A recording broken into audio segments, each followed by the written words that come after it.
Luko plazan, Iruñeko jaietan orain arte gertatutako eraso matxistak salatzeko. Erasoen aurkako elkartasuna adierazteko, ezi moreekin aramaun bat osatu zuten protestara bertaratutakoek. Poliziaren datuen arabera, 15 izan dira orain arte jasotako erasoak, baina mugimendu feministak 20 eraso baino gehiago izan direla adierazi du. 11 gizon atxilotu dituzte 15 eraso horietako batzuekin lotuta. Uztailaren 23rako hauteskunde kanpaina ezoiko hasi dugu, eta horren harira atzo gauean izan zen Alderdi Sozialistako Sánchez eta PPko Feijóoren arteko piko eztabaida bakarra. Espainiako gobernuko presidente izateko bi hautagai nagusien arteko eztabaida beroa izan zen, elkarri gezurrak leporatzea eskain, norgehiagoka ibili ziren. Eztabaidaren aurrean Eusko Alderdi Jeltzaleak dio ez dituela Euskadirentzako konponbideak azaldu eta ez bata eta ez bestea ez dituztela gustoko.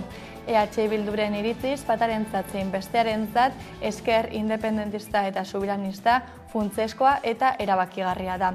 Bizkaiko Sumar alderdiak zarataz beteriko eztabaida izan dela dio eta beste alternatiba batzuk ere badirela. Eta Voxek nazista eta soro deitu dio Sánchezi, baina Feijóoren jarrera ere kritikatu du proposatutako abstentzioagatik. Madrilgo Auzitegi Konstituzionalak pasaden astean hartu zuen erabakia gaitzetsi eta euskaraz aritzen diren udalei babesa adierazteko elkarretaratzeak egin dituzte Zarautzen, Arrasaten eta Mutrikun. Ostiralean udalerri euskaldunen mankomunitateko 125 alkate eta hautetsi egin zuten agerraldia epaia salatzeko eta euskaraz lanean jarraituko dutela adierazteko. Oraingoan herritarrak aldarrikapenarekin bat egin ahal izan dute. Eta gaur Guillermo Presa Arabako Sumar alderdiko kide izan dugu eguerdiko magazinean eta albistegiaren ostean bere elkarrizketarekin utziko zituztegu. Kanpaina hau erronka pertsonal bat da, zerrenda burua nahi zen lehenengo aldia delako, baina gogoz hartu dut. Uste dut Yolanda Díazen lidergoak berriro berpiztu dituela esperantzak, nahiak gure militantzian eta berez kanpaina on bat egiteko nahiekin. Ingurumenari helduz Nafarroan bero bolada handia izango dute gaur, abisu laranja ezarri dute eguerditik iluntzera arte. Lehorteari aurre egiteko bestalde iparraldeko hondartzetan ura moztu dute dutxetan eta hankak garbitzeko iturrietan. Bien bitartean Euskal Autonomia Erkidegoan azken asteetan egindako euriarekin egoerak onera egin badu ere, abereen bazka bermatzeko eta presioen garestitzeari aurre egiteko abereentzako jatekoa kanpotik erostea erabaki du Jaurlaritzak. Andra Mari Zuriaren txapelketa bueltan da, abuztuaren 4tik 8 hogeta pilotalekuan jokatuko da, pilotari bikainak bilduko ditu 2023ko txapelketak. Sarrerak Entradas Fronton web orriaren bitartez erosi ahal izango dira. Kaixo eguerdion, atzo iluntzean Iruñerriko mugimendu feministak deitua 100 pertsona bildu ziren Iruñeko Gaztelu plazan, Iruñako jaietan orain arte gertatutako eraso matxistak salatzeko. Erasoen aurkako elkartasuna adierazteko, ari morearekin 11 bat osatu zuten protestara bertaratutakoek. Poliziaren datuen arabera 15 izan dira orain arte jasotako erasoak, baina mugimendu feministak 20 eraso baino gehiago izan direla adierazi du. 11 gizon atxilotu dituzte 15 eraso horietako batzuekin lotuta. Leire dugu kameraren beste aldean, Iruñatik, San Ferminetako 6. egunean hainbat eraso matxista salatu dira. Atzo mugimendu feministak eta Iruñerriko udalak deitutako kontzentrazioa izan ere, batez ere uztailaren 8an izandako bortxaketagatik eta baita festa egun hauetan zehar salatu diren 20 agresio matxistagatik. Konta iguzu.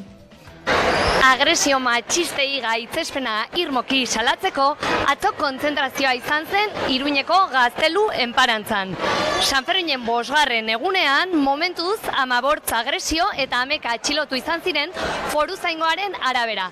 Baina mugimendu feministak 20 agresio baino gehiago izan direla salatu du. Uztailaren 8an bortxaketa salaketa izan duzen Iruñan. Ustezko bortxatzailea karrikan da, karguekin eta biktima biktimarekiko aldentze aginduarekin. Mugimendu feministatik zein Iruñako udaletik atzo elkarrekin deialdia egin zuten Gaztelu plazako kontzentraziorako. Festetan ez inon agresioek tokirik ez dutela adierazteko. Iruñeko Gaztelu plaza txiki geratu zen atzo.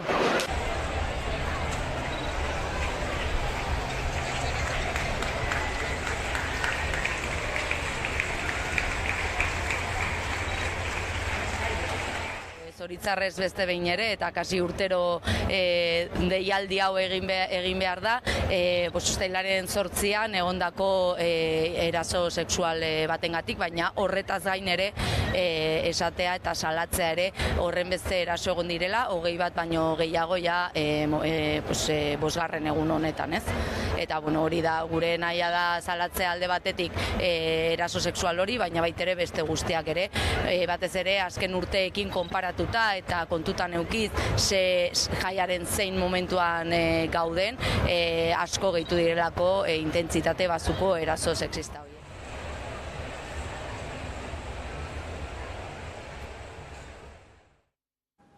Leire, atzo San Ferminen 5. eguna izan zen eta herri San Ferminak ospatzeko egunare bai.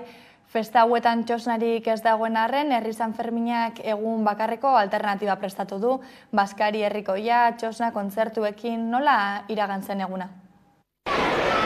Festako ekuatorera heldu ginen atzo eta asteburuko jendeketa gibelean utzita nabari da Iruña pixko bat ustu dela eta jende gutxiago dagoela karriketan.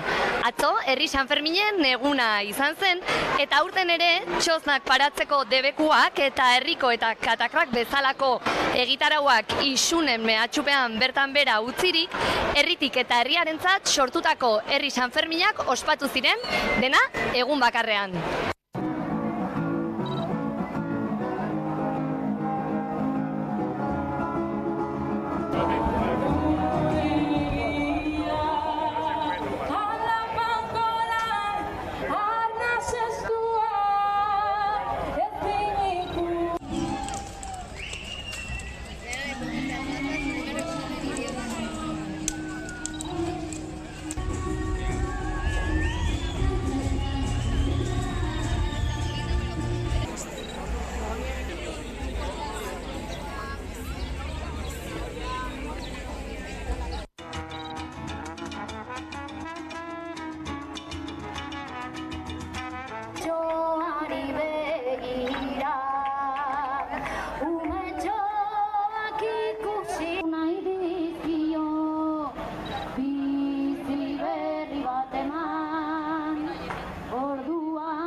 Jende asko hurbildu zen herri San Ferminetara, dudarik gabe beroa izan zen protagonista nagusia.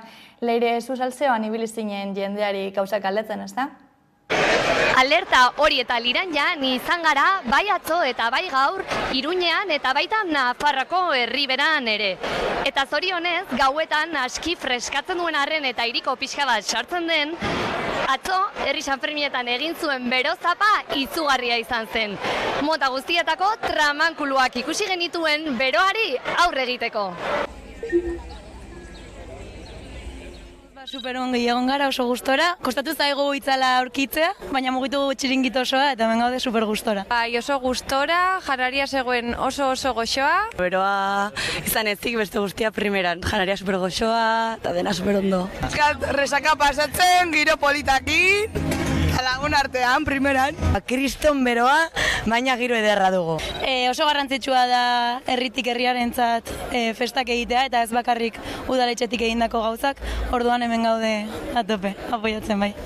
Ez dugu erraztasunik eduki herri San Ferminetan egu gehiago presentzia edukitzeko, baina, faltan botatzen da ez, beste egunetan espazio hau ez edukitzea. Ez alternatiba bat izateko kulturari dagokionez, eskaintza musikala izateko, baina modu politizatu batean bebai, eta kolektiboak ere behar dutelako saretzeko eta diru ateratzeko gune hau. Hori batean egun batean bakarrik, behintzat etortzea garrantzitsua zela uste dugu. Azkenean geratzen gara alde hori gabe, ez dira gure San Ferminak eguneko egunean. San Ferminetan etortzen dira kanpotik jende pilo, eta gure guneak izatea garrantzitsua dela uste dugu. Geroz eta jai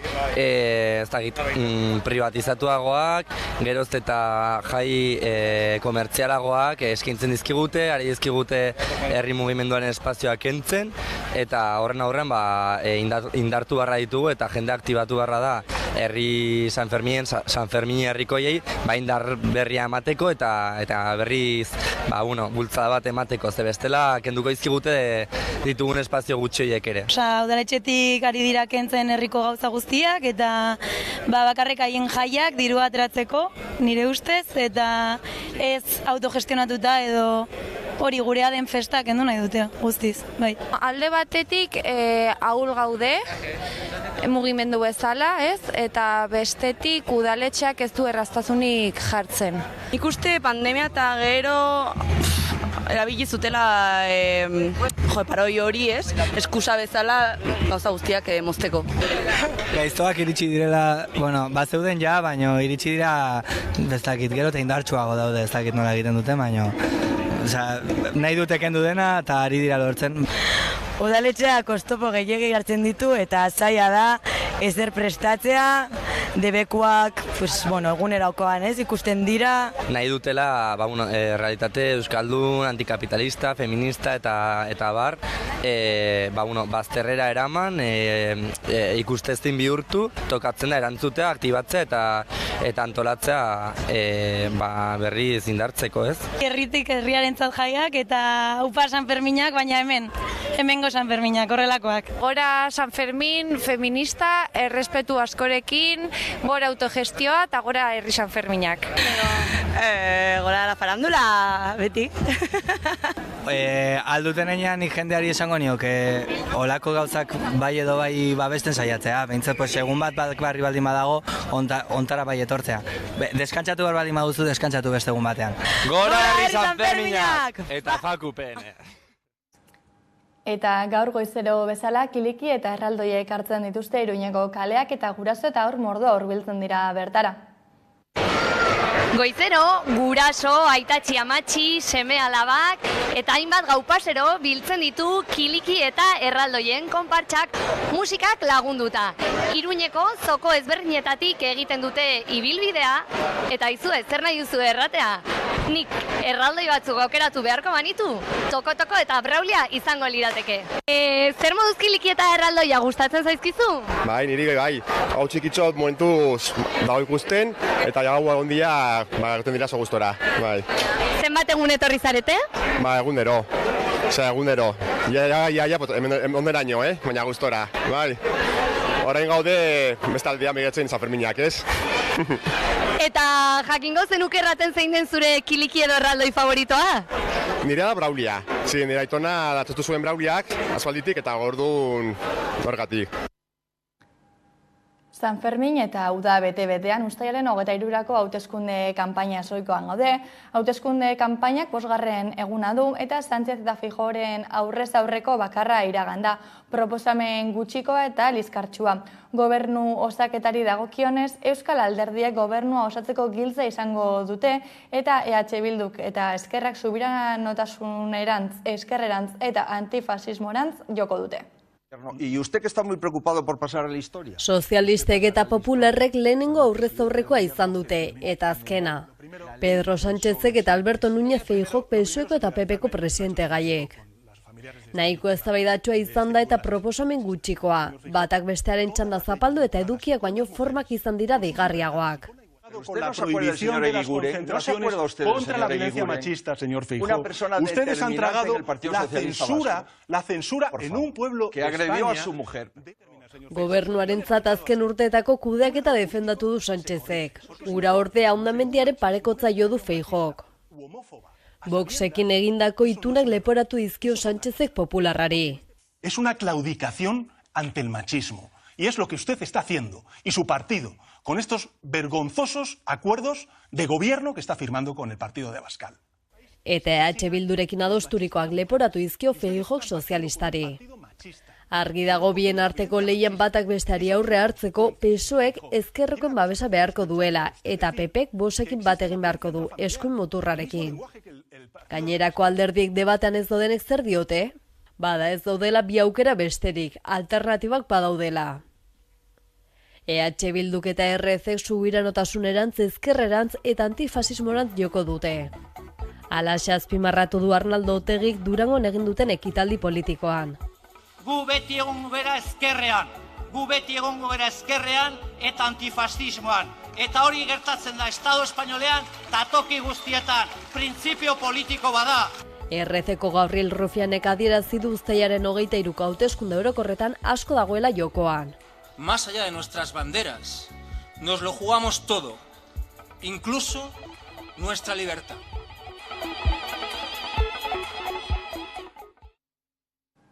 Madrilgo Auzitegi Konstituzionalak pasaden astean hartu zuen erabakia gaitzetsi eta euskaraz aritzen diren udalei babesa adierazteko elkartaratzeak egin dituzte Zarautzen, Arrasaten eta Mutrikun. Ostiralean udalerri euskaldunen mankomunitateko 125 alkate eta hautetzik egin zuten agerraldia epaia salatzeko eta euskaraz lanean jarraituko dutela adierazteko. Oraingoan herritarrak aldarrikapenarekin bat egin ahal izan dute.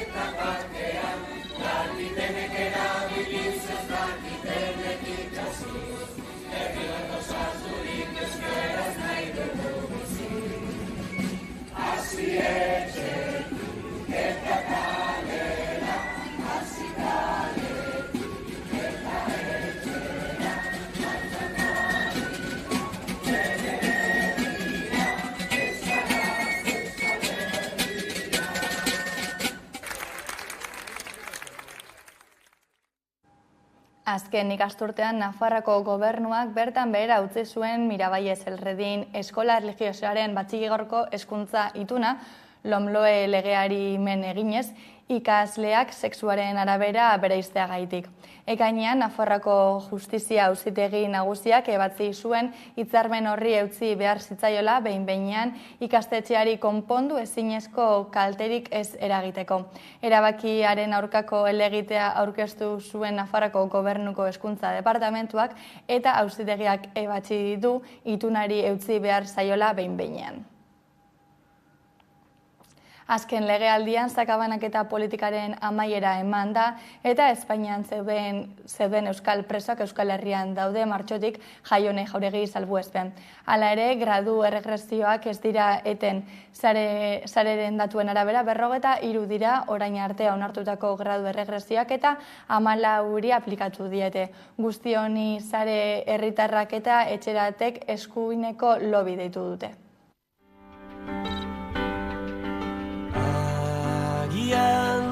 Hasieran bertan ekibokatu ginen mundura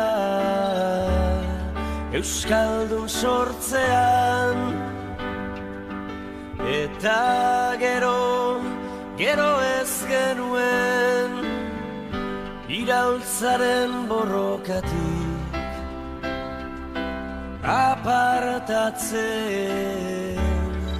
apartatzen jakin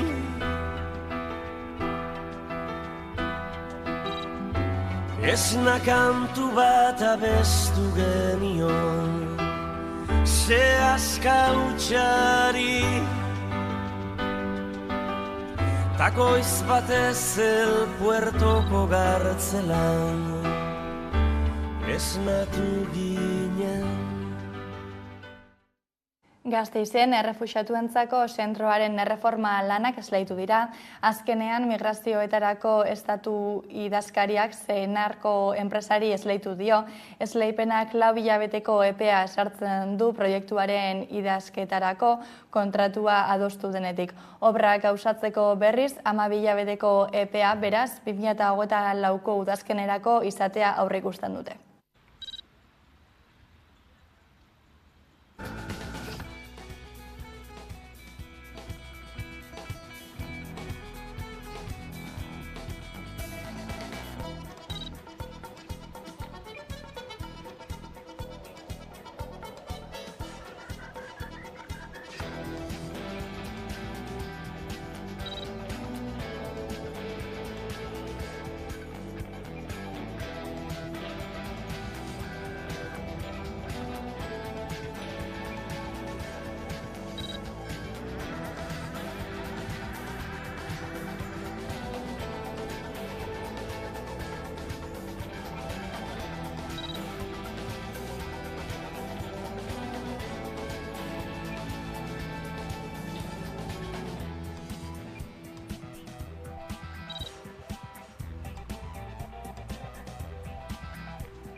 Ostia sareak espekulazioaren kontra eta lurraren defentzan mobilizazio eta borroka egun antolatu du uztailaren 15 goizean Ipar Euskal Herrian. Oinarrizko beharrei erantzun beharrean logika kapitalistari heltzen diotela eta gero eta merkataritza gehiago bilatzen dutela salatu dute. Ostiak eskertu egin du gaitza arintzen saiatzeko azken urteotan Euskal Elkargoak eta zenbait herrik egindako lanak konpentsazio neurriak bereziki, baina gehiago egin dezaketela eta egin behar dutela defendatu dute militanteek. Ingurumenari helduz, Nafarroan bero bolada handia izango dute gaur. Abizu laranja ezarri dute eguerditik iluntzer arte. Lehorteari aurre egiteko bestalde iparraldeko hondartzetan ura moztu dute dutxetan eta hankak garbitzeko iturrietan. Bien bitartean Euskal Autonomia Erkidegoan azken asteetan egindako euriarekin egoerak onera egin badu ere, abereen bazka bermatzeko eta prezioen garestitzeari aurre egiteko, aberentzako jatekoa kanpotik erostea erabaki du Jaurlaritzak. Lehortea ez bada harria erauntsia da, klima larrialdiak nahiko zoratu du Euskal Herriko eguraldia. Abisu laranja ezarrita dago Nafarroan eguerditik iluntzer arte. Bero boladari nola edo hala aurre egin beharko diote. Nafarroa erdi eta hegoaldean are bero handiagoa egingo duela espero da. Erriberan temperaturak 40 gradura iritsiko direla aurreikusi da. Lehortari lotuta Euskal Autonomia Erkidegoan erakundeetatik ikusi dute egoerako hobera egin duela. Azkeneko 6 aste hauetan hobetu egin duela, forma nabarmenean hobetu duela egoera klimatologikoak. Egin duen euriak nolabait mugatu du genduzken arazoak. Jaurlaritza eta lehen sektoreko ordezkariak bildu dira nekazaritzako eta abeltzaintzako ustietegiek bizi duten egoera aztertu eta aurrerantzan hartu beharreko neurri eta erabakiak zehazteko. Ildo horretan abereen bazka bermatzeko eta prezioen garestitzari aurre egiteko aberentzako jatekoa kanpotik erosta erabaki dute. 1000 tona lasto erosiko dizkio Jaurlaritzak Frantziari. Momentu honetan lasto falta handia dago estatuan. Zati naiz eta Euskadin euria egin duen azkeneko aste hauetan ez da horrimeste ez du egin eta dagoen lastoko burua oso txikia da. Azken asteetan egindako euriarekin egoerak onera egin badu ere Araba erdialdean eta Arabako Errioxan ekoizpenaren 20% inguru galdu da lehortaren ondorioz. Horregatik bigarrenez bildu den nekazaritza eta klima aldaketarako mahaian erabaki dute laguntza hauek onartzea. Joan den asteko kazkabarrek bestalde Araban eragindako kaltei dagokienez horiek zenbatzen eta aseguruen estaldurak aztertzen jarraitzen du Eusko Jaurlaritzak erabakiak hartzeko. 30.000 hektare afektatu zituen eta galera nabarmenak izan ziren. Ipar Euskal Herrian ere Ezpeleta eta Senpere hondamendi eremu izendatzea erabaki dute azken aldiko eurite eta kazkabar erauntziengatik. Bertako piperren uztaren zati handi bat galdutzat izan ostean. Eta Ipar Euskal Herriko kostan berriz aurreikusi daiteken lehortea dela eta neurriak hartu eta ura moztu dute Lapurdik hondartzetako dutxetan eta hanka garbitzeko iturrietan. Eusko Jaurlaritzak Zabalganako tranbiako eraikin proiektua esleitu du, IDOM enpresari proiektu honen idazketa esleitu dio 433.416 euroko inbertsioarekin eta 15 hilabeteko epearekin. Proiektu hori onartu eta hiru erakundeek hitzarmena sinatu ostean obrak lizitatu ahalko dira. Ez dute data zehatzik eman nahi, baina 2027ko tranbia martxan izatea espero da.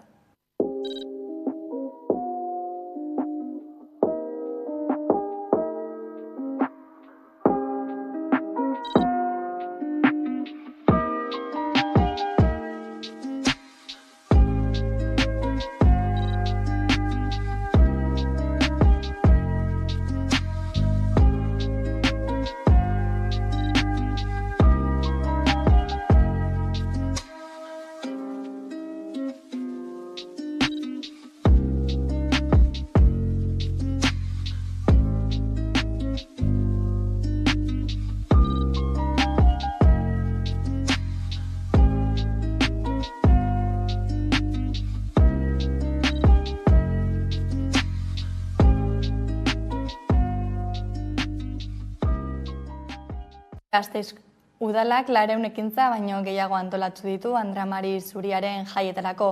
Kontzertuez gain, umorea, folklore, arabiar, sokoa eta Florida parkeko dantzagarriak ere izango dira protagonistak.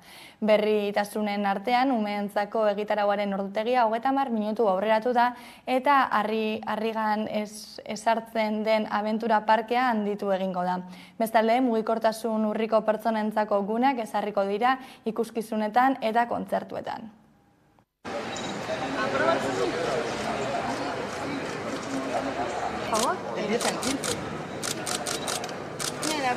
Chadas, pueden apuntarse ya al sorteo porque el plan... Eta batzen gaituena goratzeko gauza garela erakusten du. Bestalde bizikidetzari, anaitasunari eta kideko balioi hoi baino garrantzi handiagoa ematen dizkiegu jaietan hiri plural honetan. Ciudadana, el sorteo se va a realizar a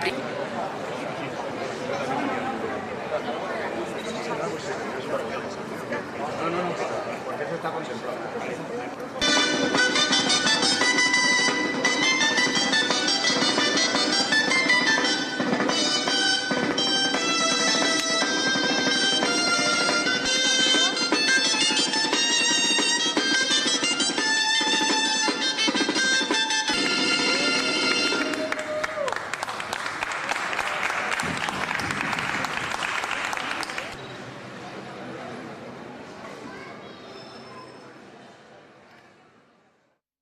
Andre Mari Zuriaren txapelketa bueltan da abuztuaren 4tik 8ra, hogeta pilotalekuan jokatuko da, pilotari bikainak bilduko ditu 2023ko txapelketak. Sarrerak Entradas Fronton web orriaren bitartez erosial izango dira.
Eta gaur gaueko 10etan geltokia saioa Hamaika Telebistan.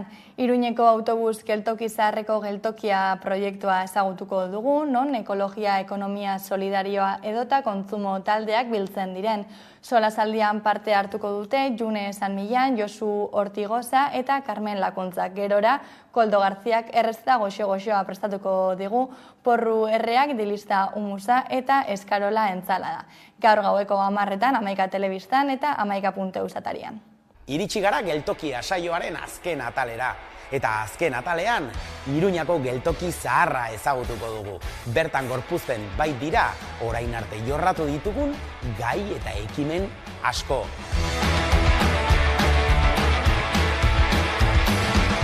Elikadura burujabetza, efizientzia energetikoa, ekonomia sozial eta solidarioa, mugikortasun efiziente edo jasangarria, azken finean guzti hauek gorpuzten duten geltoki zahar hau ezagutzeko aukera ere edukiko dugu erreportaje eder baten bidez.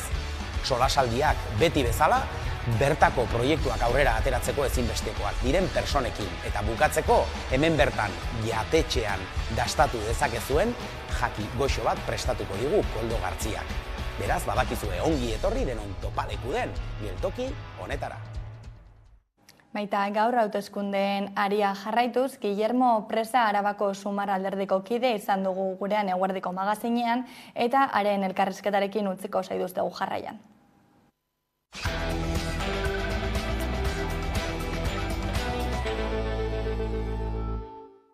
Eta iritsi da eguneko elkarrizketa nagusiari heltzeko unea eta horretarako gurekin dugu gaurkoan Guillermo Presa Sumarren zerrendaburua Araban. Eguerdion, Guillermo. Eguerdion eta eskerrik asko aukera hau emateagatik. Bueno, lehenengo, kanpainako 5. egunean aurkitzen gara, aurreko hauteskundeen agiarekin oraindik, ezta? Sumar koalizikoko hautagaia zaitugu arabatik, nola aurkitzen zara erronka berri honen aurrean? Niretzat, kanpaina hau erronka pertsonal bat da, zerrenda burua nahi zen lehenengo aldia delako, baina gogoz hartu dut. Eta, nola ikusten duz adibidez taldea datorrenari begira? Taldea motibatuta ikusten dut. Uste dut Yolanda Díazen lidergoak berriro berpiztu dituela esperantzak, nahiak gure militantzian, eta berez kanpaina on bat egiteko nahiekin. Izan ere ez da erreza izan, ez da? Sumarren osaketa, tirabirak egon dira, eta, zuk nola bizi izan duzu prozesua? Niretzat akordio historiko bat lortu dugu, egia da zaila izan dela, 15 alderdi politiko zeuden akordio bat lortzeko, niretzat oso positiboa da, gizartearen aniztasuna eta plurinazionalitatea islatzen duelako akordio honek.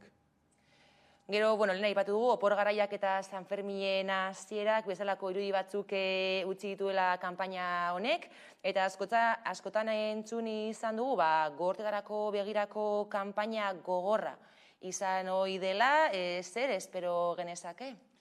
Egia da, uztailean izatea hauteskundeak pixkat arraroa dela, ez da lehenengo aldia, 2020an uztailean izan genituen hauteskundeak, Urkullu lehendakariak bertan jarri zituelako eta gainera pandemia garaian, ez da. Baina nik ustek jendeak badakiela asko dugula jokoan hauteskunde hauetan, eta berez naiz eta oporrak edo udara izan, parte hartze handia izango dugula hauteskundeetan. Gainera ikusi da, ez da? Nola posta bidezko boto eskaera hori asko handitu den, ez da? Bai, eta hori eslatzen du parte hartze handia izango dela, bai. Eta, badago nahi hori hauteskunde hauek bipartidismoaren aldean kokatzeko, ez da? Bi alderdien lehia bat izango balitz bezala. Nik atzoko eztabaida ikusi nuen, Sánchez eta Feijóoren artean, ez zitzaidan bat ere gustatu, iraganera begira egon ziren eztabaida osoan, gainera tonu zakar bat erabiliz denbora guztian, eta nik uste gure herriko gizartea askoz anitzagoa dela, eta hori islatuko dela ere hauteskundeetan. Askotan entzun da, asko dagoela jokoan hauteskunde hauetan, zure ustez, zehazki zer dago jokoan? Bi aukera daude hauteskunde hauetan. Lortutako aurrerapenak blindatzea eta aurrera egiten jarraitzea, edo bestela lortu duguna galtzea. Eta nire ustez, PP eta Vox horretara datoz, aurrera pausoiek deusestatzera.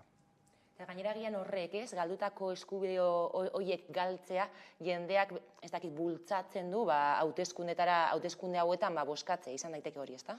Bai, jende asko kezkatuta ikusten dut, LGTBI kolektiboan, emakume gazteak, langileak ere, eta beraz, bultzada bat egongo dela, espero dut, bai.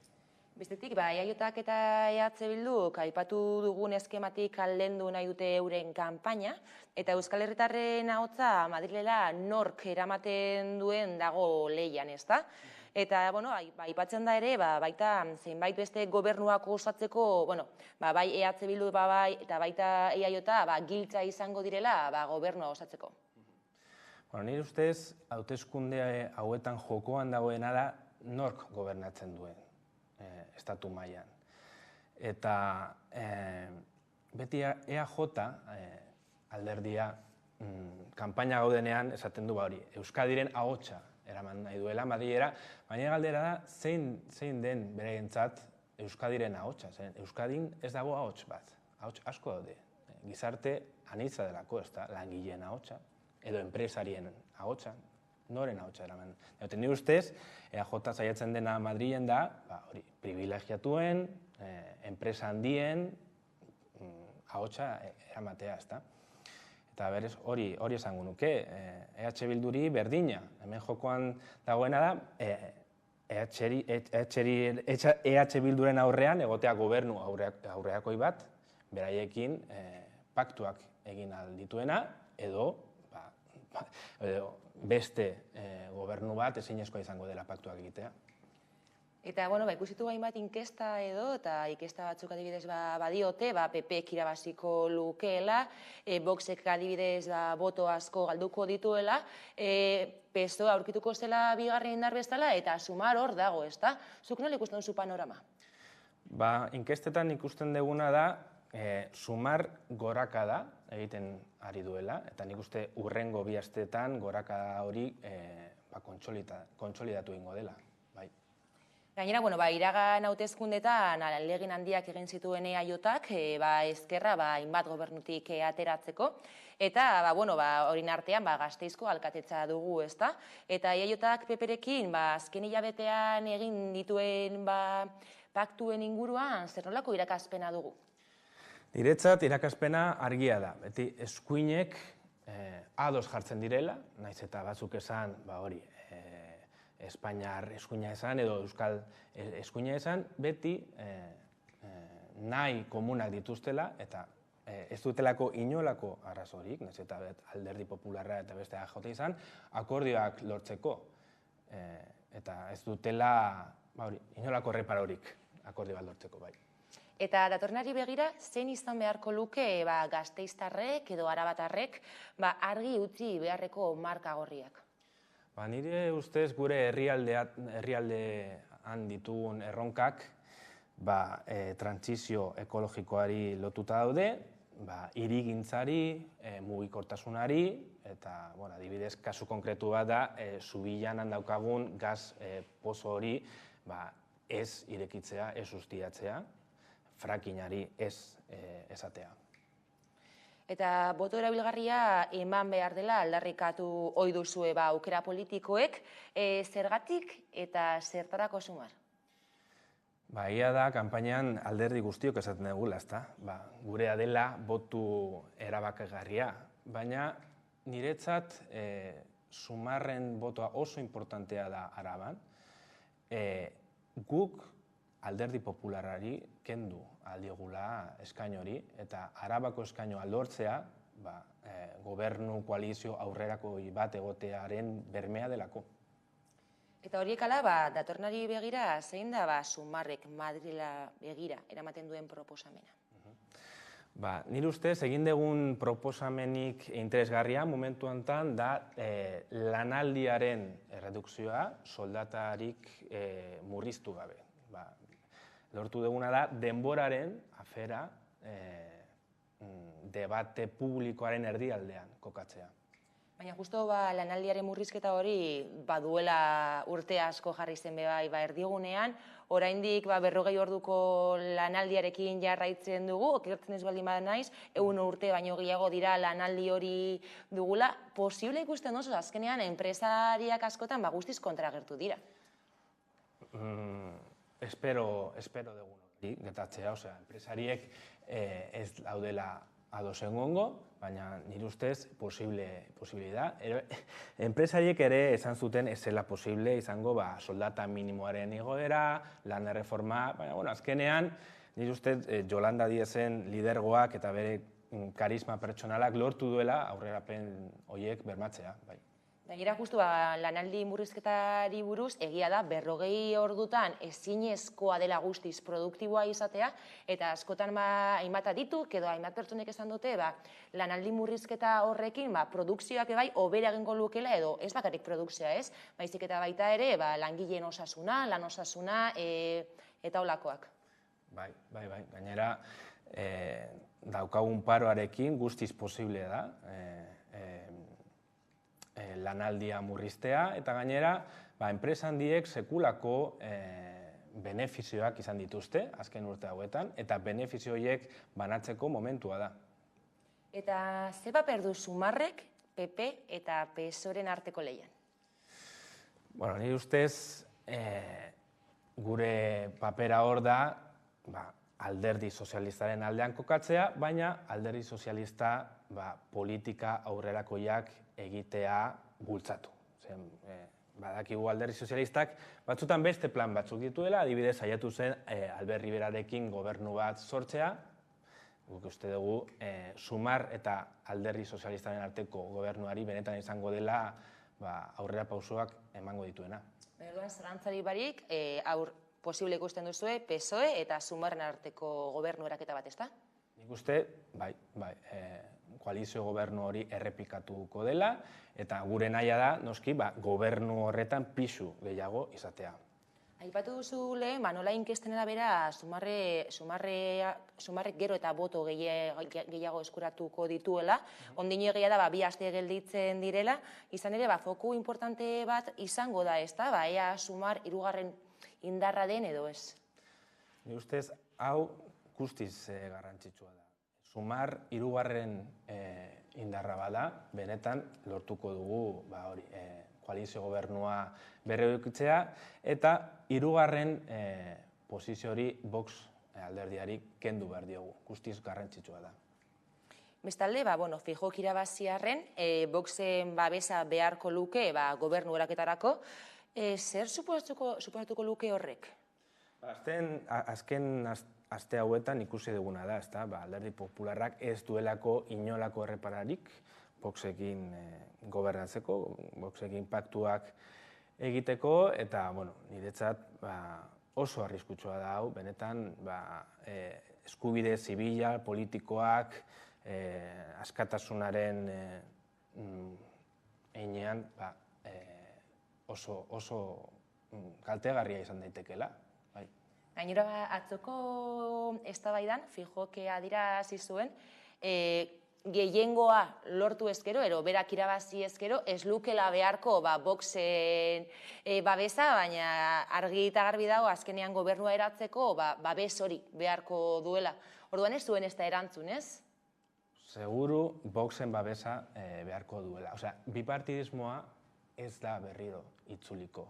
Unidas Podemosek lortu zuen hori. Bipartidismoa deusestatzea, bukatzea sistema horrekin, eta orain deguna da partido askoren arteko paktuak aurkitzeko beharra, eta batez ere bi bloke, ezkerreko bloke bat eta eskuineko bloke bat. Baina PP eta Vox batera joango dira, bloke bat dira. Gainera, bipartidismo horretatik aldegintzea, horrek bai onurak ditu, ez? Azkenean gobernu eraketak, ezkerra eta eskuina, baina alderdi ezberdinek ikusti da nola hainbat erreforma edo lege aurrera eraman dituzten. Bai, ikusi dugu azken urte hauetan, koalizio gobernuari esker, nire ustez, demokrazian egin diren aurrerapen pausu handienak ikusi ditugula. Eta hori, hain zuzen, koalizio gobernu bat dagoelako da. Bi alderdiek beraien artean kontrolatzen dira, eta Espainiako kasu batez ere, gure espazio politikoak bultzatzen dituelako aurrerapen pausu horiek. Alderdi sozialistak bakarrik ez lituzke egingo. Eta bestelako foku bat gainera, parte hartzean badago, lehen aipatu dugu, kezkatuta zaude parte hartzearen inguruan? Nik egia esan ez. Usteet jendeak badakiela, jendeak ulertu duela, asko daukagula jokoan, hauteskunde hauetan, eta parte hartzea handia izango dela. Gainera ikusi da, nola behin udal eta foru hauteskundeak eginda, PP eta Voxen osaketak egin ostean, hainbat hiriburutan, herritan edo probintzietan, gizarte eskubide batzuk ukatu direla eta horrek beldurra ematen diela gizarteari, eta orduan horrek, bultzada emango dio. Nik uste, azken aste hauetan ikusi duguna da trailer bat. Trailer bat, gero pelikula bat, ekarriko duena, orduan saiatu behar gara hor gelditzen, bakarrik trailera. Uste, azken aste hauetan ikusi duguna, inork ez duela nahi, estatu mailan gertatzea. Eta, dagoeneko, ez da aste bete pasatu kanpaina hasia horretik, galetu nahiko nizuke, zein da egun hauetako balantzea, eta nola ikusten duzu aurrerantzean jango dela kanpaina? Balantze positiboa egiten dut, azken egunetokoa. Jendea eta militantzia benetan hor nahiekin ikusten dut. Eta nik uste, hauteskunde kanpaina hauetan emergentzia klimatikoaren arazoa eukiko dugula. Ez da ikusten dugu, hori, mitinak eta sekulako beroarekin egiten ari ditugula. Eta aukera bat da ere, eztabaida publikoaren erdigunean emergentzia edo larrialdi klimatikoa kokatzeko. Gainera, justu, emergentzia klimatikoa aipatuta, orain Euskal Herrira bero olatu bat dator, eta hori agerian gelditzen da. Eta gauzak horrela bukatzeko, galetu nahiko nizuke, zein mezu zabaldu Euskal Herritarrei uztailaren 23ra begira? Esango nieke benetan bozkatzera joan behar dugula guztiok, ekidin behar dugula Alderdi Popularraren eta Voxen arteko gobernu bat, eta aukera dugula aurrera pausu horiek, legegintzaldian zehar egin diren aurrera pausu horiek blindatzeko, eta gainera aurrera egiten jarraitzeko. Eskerrik asko gurekin izateagatik, Guillermo Presa, Zumarren zerrendaburua Araban. Besterik ez gure aldetik, hauek izan dira gaurkoan jasotakoak. Hauek eta gehiago, 11.eus atarian. Bihar arte.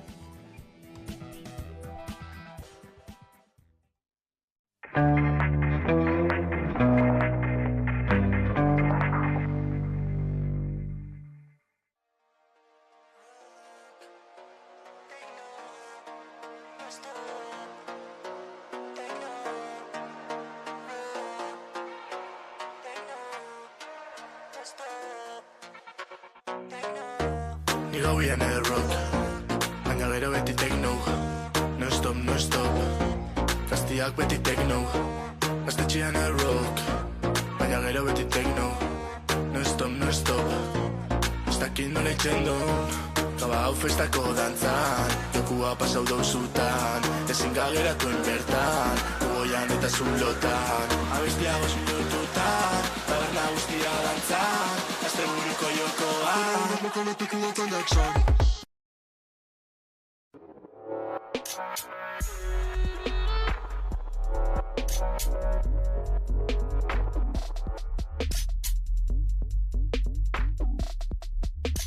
Gaurko saioan, Lizarraldera bideatuko dugu, Deierri Aranera zehazki.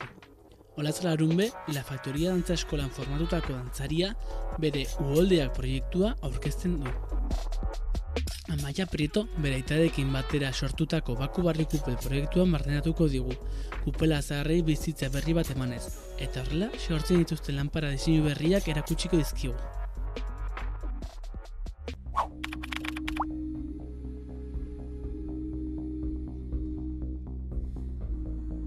Kaixo, Olatz Larunbe naiz, 24 urte ditut. Nire burua oraintxe bertan dantzari bezala kokatzen dut, dantzari eta koreografa bezala. Azkeneko 2 urteetan Factoria Choreographic Centerren ikasi dut. Badela zentro bat internazionala, dantza garaikidean oinarrituta.